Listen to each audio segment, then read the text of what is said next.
My dog. Started digging at the old orphanage I bought in Amarillo. What we found had been hidden since the 1950s.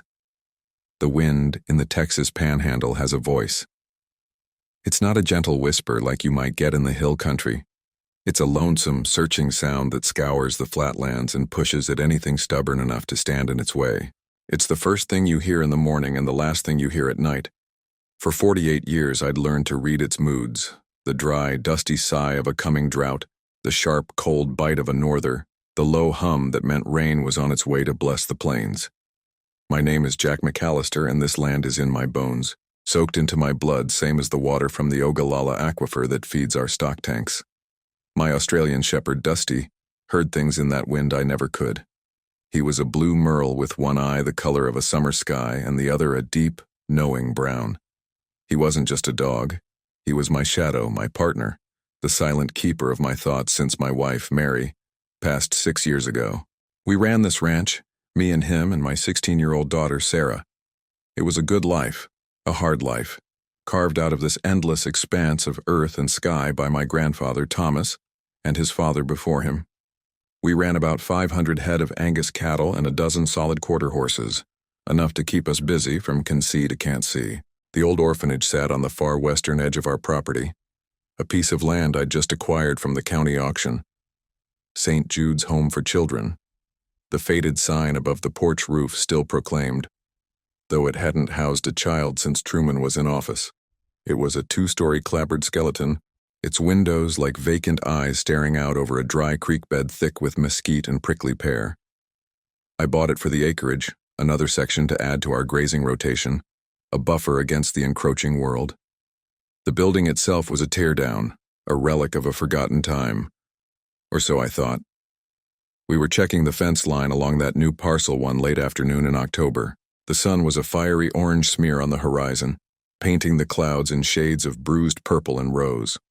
The air was cooling fast, carrying the scent of dry grass and distant cattle. I was on my horse, old chief, and Dusty was trotting alongside, his head up, his nose twitching, reading the day's news in the breeze. We rode past the orphanage, its silhouette stark against the dying light. A shiver I couldn't rightly explain ran down my spine. The place had a weight to it, a sorrow that seemed to seep from the weathered wood and crumbling stone foundation. I'd told Sarah we'd salvage what we could of the old lumber, and then bulldoze the rest. She just shrugged, more interested in whatever was happening on her phone than in some dusty old ruin. That's when Dusty stopped dead. He froze, his body rigid, his ears pricked forward. The ruff on his neck stood up. He let out a low, guttural growl, not at a coyote or a jackrabbit, but at the building itself. "Easy, boy," I said, reining Chief to a halt. "Just an old house." But Dusty wasn't listening. His gaze was fixed on a spot at the back of the building, near the corner of the stone foundation where the kitchen must have been. He trotted over, his movements stiff and deliberate. He lowered his head, sniffed the ground intently, then started to whine, a high, anxious sound that was completely out of character for him. And then he began to dig, not a playful scratch in the dirt, but a frantic, desperate excavation. Dirt flew from between his legs. His paws moved like pistons, his whole body consumed by the task.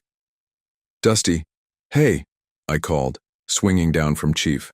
"Leave it. Come on, boy." He ignored me. It was like he was in a trance. I walked over and put a hand on his back. He was trembling with exertion. I grabbed his collar and tried to pull him away, but he dug his claws in and resisted, yanking his head back toward the hole he was making. It wasn't like him to disobey a direct command. Not ever. He was the best trained dog I'd ever owned, a partner who understood hand signals from 100 yards and whistle commands over the howl of the wind. This was something else entirely. Curiosity got the better of me. I knelt down beside him, the smell of freshly turned earth filling my nostrils. The soil was packed hard, almost like caliche, but it looked like it had been disturbed at some point long ago. A patch of different-colored dirt, softer, mixed with small stones. What in the world had gotten into him? I ran my hand over the ground he was so obsessed with. It was just dirt. Cold, hard Texas dirt. All right, Settle down, I said, finally managing to pull him back. He sat, but his eyes never left the spot, and a low whine rumbled in his chest. We'll come back tomorrow, with a shovel. Now let's go, supper's waiting. He followed me back to Chief, but he kept looking back over his shoulder at the crumbling orphanage and the small patch of disturbed earth. As we rode home, the last sliver of sun disappeared, and the plains were plunged into a deep, star-dusted twilight. The wind picked up, and it seemed to whisper secrets around the old building, secrets that my dog had somehow scented on the air. I had a feeling my simple plan to expand the ranch had just gotten a whole lot more complicated. That night I didn't sleep much. Every time the wind rattled the window panes of our old ranch house, I pictured that desolate building and my dog, digging for something I couldn't see, something lost to time. The next morning, I was up before dawn, the smell of strong coffee filling the kitchen. Sarah stumbled in, her hair a mess, and poured a bowl of cereal. Morning, Dad. Morning, sweetie. Sleep okay? Fine, she mumbled, scrolling through her phone. You were up late. I heard you pacing. Just had some things on my mind, I said, looking out the window toward the west. That old orphanage. She rolled her eyes. Dad, it's just a creepy old building. Are you really going to go dig back there just because Dusty had a fit? Your dog's got better sense than most people I know, I replied, pulling on my boots. Something's got him spooked. I aimed to find out what. I told her I'd be back in time to make sure she got on the bus, then whistled for Dusty. He was already at the door, tail wagging, ready to go. When I grabbed a spade and a pickaxe from the shed and loaded them into the bed of my Ford F-250, he started barking, a series of sharp, excited yips. He knew. The sun was just cresting the horizon when we got back to St. Jude's, casting long shadows that made the building look even more ominous.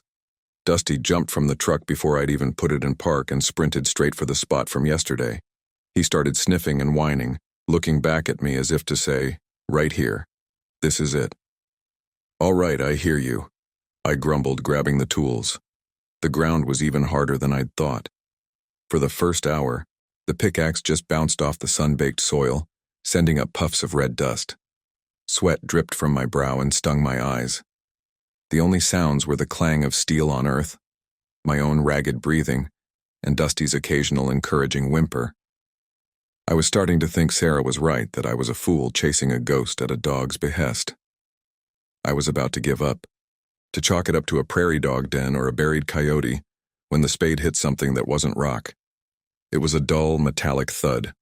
My heart hammered against my ribs. I dropped to my knees and started digging with my hands, Dusty right beside me, his nose pushing eagerly into the hole. I uncovered the edge of something. It was rusted, dark, and square. A box, a metal box. It took another 20 minutes of careful digging to free it. It was an old ammunition can or a small footlocker, heavy and sealed tight with rust. A sense of reverence, of trespassing on something sacred washed over me. What was buried here? And why? Back at the ranch house, I set the box on the workbench in my barn. The smell of leather, hay, and motor oil was a familiar comfort. Sarah came out after school, her curiosity finally piqued. You actually found something? She asked, her eyes wide. Dusty did, I corrected, working a crowbar under the corroded lid. It took some doing, but with a final groan of tortured metal, the lid popped open. The air that escaped was musty, the smell of old paper and trapped time. Inside, wrapped in what looked like oilcloth, was a bundle of documents. My hands, calloused and stained with dirt, trembled slightly as I lifted them out. There were brittle, yellowed papers tied with a faded ribbon, letters, a leather-bound diary, and what looked like official certificates. I spent the rest of the evening at the kitchen table under the warm glow of the overhead light, a pot of coffee at my elbow, carefully pouring over the contents. Sarah sat across from me, silent, watching. The letters were from my grandfather, Thomas McAllister. I recognized his lean, severe handwriting from old cattle ledgers and deeds he'd left behind. They were addressed to a Sister Agnes. His words were spare, practical, but they hinted at a deep, hidden well of compassion I'd never associated with the stern, quiet man from my childhood memories. He wrote of deliveries and provisions, of arranging for safe passage, and warning her about a suspicious county sheriff. The diary belonged to Sister Agnes. Her script was elegant, a looping cursive that filled page after page. She wrote about the children. They weren't orphans in the traditional sense. They were the children of the Dust Bowl, of migrant workers, of families so broken by poverty and despair they couldn't feed another mouth. St. Jude's wasn't a state-sanctioned institution, it was a secret sanctuary. She and my grandfather had conspired to shelter these children, to give them food, education, and a chance at a life, away from the prying eyes of a government that would have separated them and sent them to bleak, overcrowded state facilities. My God, I whispered, reading a passage aloud. Thomas brought another 2 last night, hidden under a canvas tarp in his truck. A boy and a girl, no older than 5 and 6. Their parents are heading to California, with nothing but the clothes on their backs and a prayer. They cried for their mother, but they ate the soup I made as if they hadn't seen food in a week. We will find them a good home. Thomas's generosity makes this holy work possible. Sarah leaned forward, her phone forgotten. Grandpa Thomas did that? The man who never smiled in any of the pictures? Looks like it, I said, a lump forming in my throat. I was discovering a man I never knew, a man who had risked his reputation and his freedom to do what he thought was right. The missing children the old-timers whispered about weren't missing. They were saved. This discovery sent me on a new path. It wasn't just about a strange box in the ground anymore. It was about my own family, my own history. I drove into Amarillo to the Potter County Courthouse, a place I usually only visited to pay property taxes. I spent 2 days hunched over dusty ledgers and microfilm reels, the old clerk giving me curious looks. The official records for St. Jude's were thin. It was registered as a private charity, funded by anonymous donors, and it closed abruptly in 1953. No reason given, no records of where the children went. It was a dead end. My next stop was the old folks' home in Canyon. I was looking for anyone who might remember the place. I found Mrs. Gable, a spry woman of 92 with eyes that were still sharp and clear. When I mentioned St. Jude's, a shadow passed over her face. "Oh, that place," she said, her voice a reedy whisper. "My mother always told me to stay away from there. Said it was haunted by the ghosts of sad children. There were always stories, rumors." "What kind of rumors?" I pressed gently. "That children would just appear and then disappear. People said the woman who ran it, a nun, was involved in something shady. Land disputes too, she was always fighting with the neighbors, especially the Garretts." My ears perked up. The Garrett Ranch bordered my new parcel to the west. Wade Garrett, the current owner, was a hard man, known for his sharp business dealings and his unquenchable thirst for more land. Wade Garrett's family? His grandfather, Henry Garrett, she confirmed. He claimed the creek bed and the land the orphanage sat on was his. Said the original survey was wrong. It was a bitter feud. Went on for years.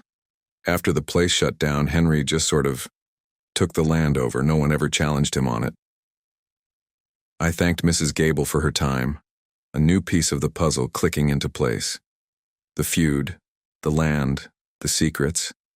It was all tangled together. When I got back to the ranch, I saw Wade Garrett's pickup parked by my fence line. He was leaning against the hood, arms crossed, a smug look on his face.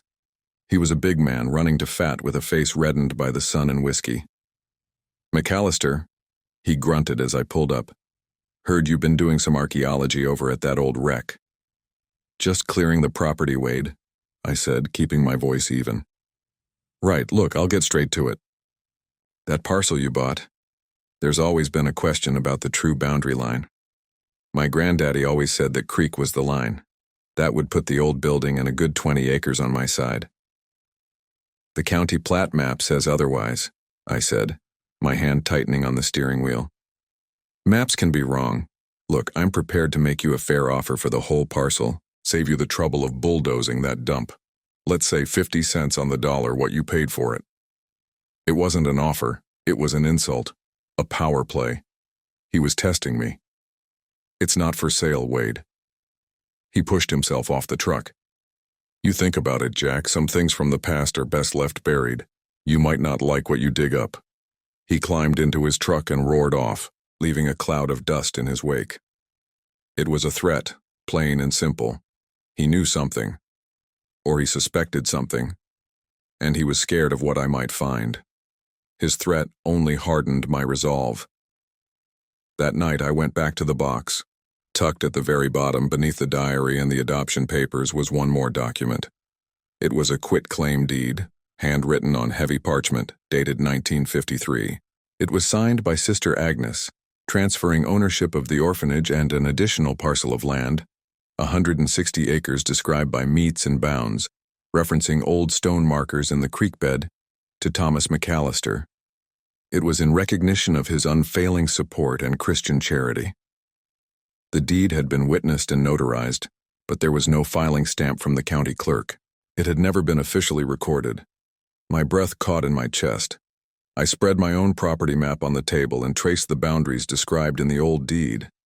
They encompassed the entire orphanage property, and a significant piece of what was now the Garrett Ranch, the piece with the best water access. My grandfather had owned it all along. He had the rights to it, but for some reason, he had never filed the paperwork. Maybe to protect Sister Agnes, to keep their secret operation from ever coming under official scrutiny. He had let the land go, a silent sacrifice. And now, 70 years later, Dusty had led me right to it. The next few weeks were a blur of activity. With Dusty as my guide, I explored every inch of the old orphanage. The dog had an uncanny sense for things that were out of place. He'd stop and sniff at a loose floorboard in what was once a dormitory. I pried it up and found a small, hidden cache. A handful of carved wooden animals, a child's drawing of a family, a silver locket with no picture inside. Each discovery was a heartbreaking testament to the lives that had passed through those walls. He led me to the crumbling cellar, where behind a loose stone in the wall, I found a small tin box containing faded photographs. In one, a stern-looking woman in a habit, Sister Agnes, stood with her arm around a small, dark-haired boy. Standing a few feet away, looking uncomfortable in a suit but with a rare, faint smile on his lips, was my grandfather. I took the quitclaim deed and my grandfather's letters to a lawyer in Amarillo, a sharp-eyed man named Frank Miller who specialized in real estate and water rights. He examined the documents under a desk lamp, his brow furrowed in concentration. "This is extraordinary, Jack," he said, finally looking up. "The paper, the ink, the notary seal, it all looks authentic for the period. If this holds up, it predates any claim Henry Garrett could have made. Your grandfather owned that land free and clear.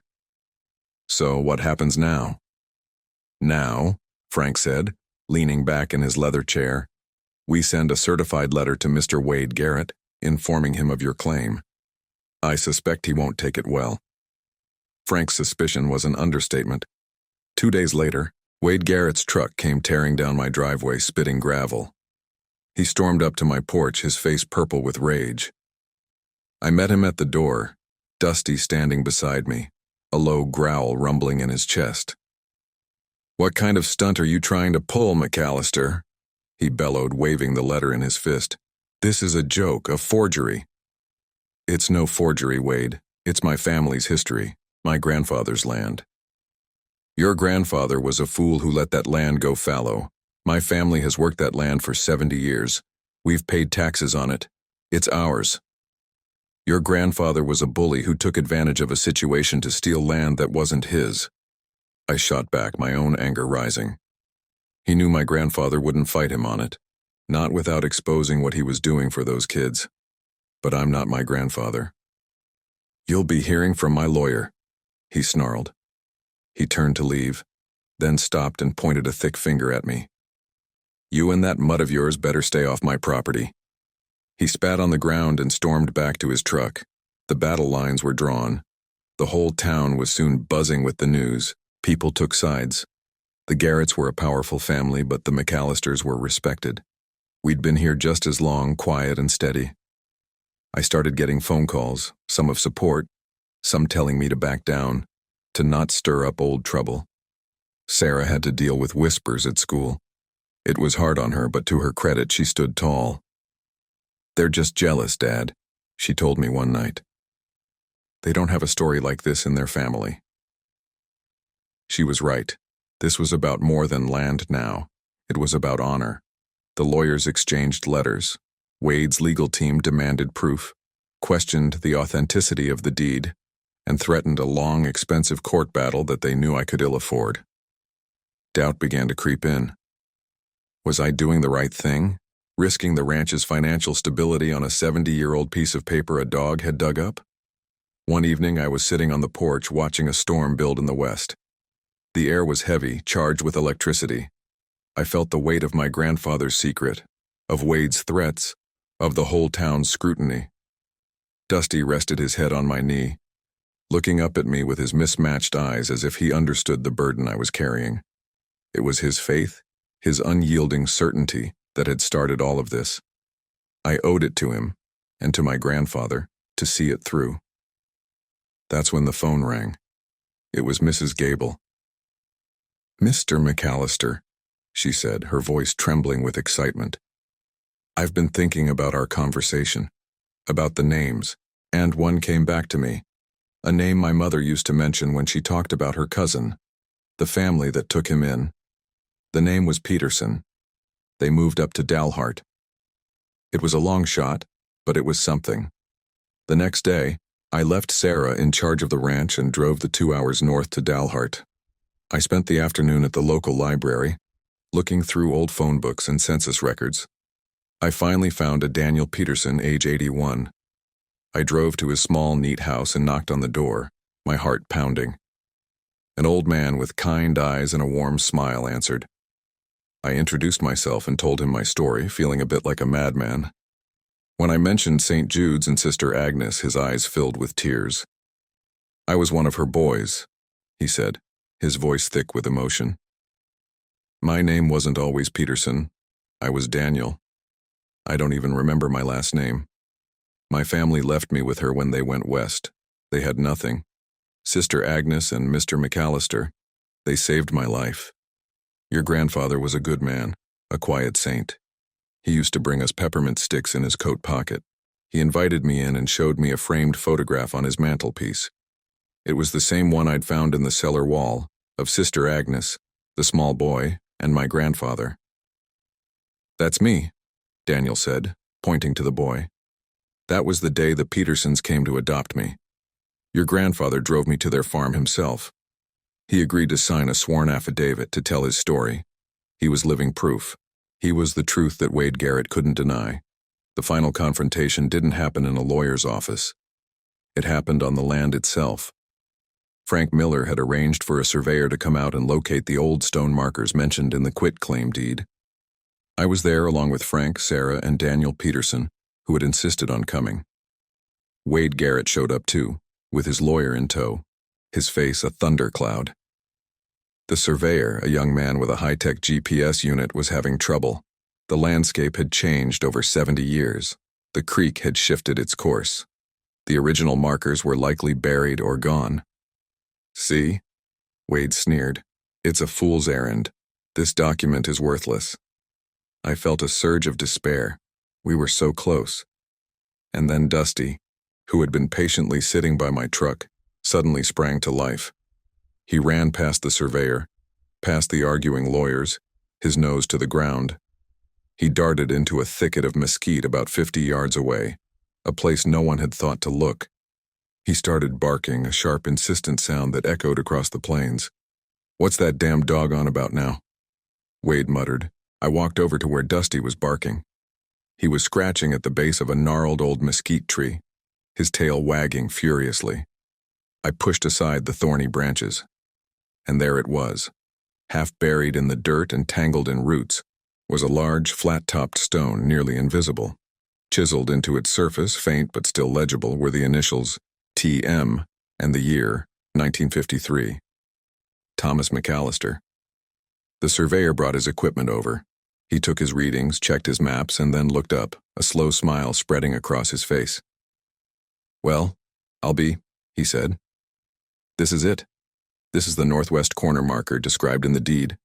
The line runs straight south from here to the creek." Wade's face went pale. His lawyer put a hand on his shoulder and quietly said something in his ear. The fight went out of him. He stared at the stone marker, then at me, then at the old man, Daniel, who stood watching with quiet dignity. Without another word, Wade Garrett turned and walked back to his truck. The land dispute was over. In the weeks that followed, things settled into a new kind of normal. True to their word, the Garrett's lawyers drew up the paperwork, formally ceding the land back to the McAllister Ranch. The story of St. Jude's became a piece of local history, a tale of quiet courage and compassion. Daniel Peterson's story, and the stories of a few other surviving orphans we were able to track down, were published in the Amarillo paper. My grandfather was no longer just the stern patriarch in the faded photograph. He was a hero. We decided not to tear the old orphanage down. With help from the local historical society and donations from folks who were touched by the story, we began the slow process of stabilizing the building. It wouldn't be a museum, but a monument, a silent testament to the secrets the land keeps and the goodness that people are capable of.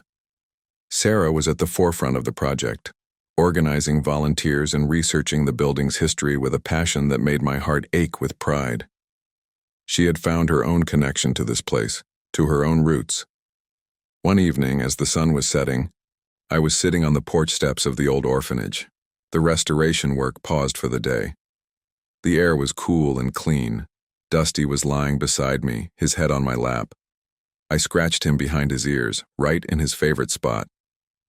"You knew all along, didn't you, boy?" I said softly. "You smelled it in the ground, the history, the secrets, the truth." He just thumped his tail against the wooden steps and looked up at me with those wise, knowing eyes. In the vast, quiet expanse of the Texas plains, under a sky impossibly full of stars, I felt a profound sense of peace. The land felt different now, richer. It wasn't just dirt and grass, it was a living history, a story of struggle, sacrifice, and survival. My family's story, and I realized that the greatest treasure we had found wasn't a parcel of land or a legal victory. It was the truth, a truth that had been hidden for 70 years, waiting for a loyal dog and a stubborn rancher to finally dig it up. In honoring the past, we had secured our future, reaffirming that on this land, the deepest roots are the ones bound by loyalty, courage, and the enduring love of family. And as the wind began to speak its ancient lonesome song for the first time, I felt like I truly understood what it was saying.